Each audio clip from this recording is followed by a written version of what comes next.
Et toujours en Russie, c'est à Moscou avec tous les honneurs qu'ont lieu les funérailles d'Andreï Karlov, l'ambassadeur russe abattu à Ankara lundi. Vladimir Poutine lui a rendu un dernier hommage. Ankara accuse les gulenistes d'être à l'origine du meurtre, alors que Moscou juge qu'il est encore trop tôt pour désigner les responsables. Ludovic Defoucauld. Vladimir Poutine dépose un bouquet de roses au pied du cercueil d'Andreï Karlov. Après un court instant de recueillement, le président russe adresse quelques mots à la veuve de feu l'ambassadeur russe en Turquie.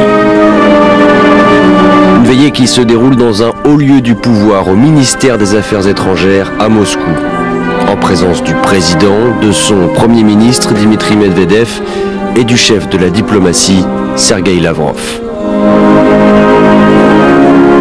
La Russie et la Turquie considèrent l'assassinat de Karlov comme une tentative de saboter le rapprochement entre les deux pays, mais plusieurs observateurs turcs estiment que désormais Ankara est en quelque sorte l'obligé de Moscou, notamment sur le dossier syrien.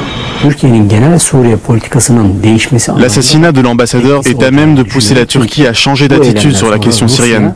La Russie sera plus dominatrice dans sa diplomatie et demandera à la Turquie plus de concessions pour se rapprocher de sa position. Après Alep, une nouvelle tragédie se profile à l'horizon à Idlib et autour. Et là, la Turquie aurait peut-être eu quelque chose à faire s'il n'y avait pas eu cet assassinat.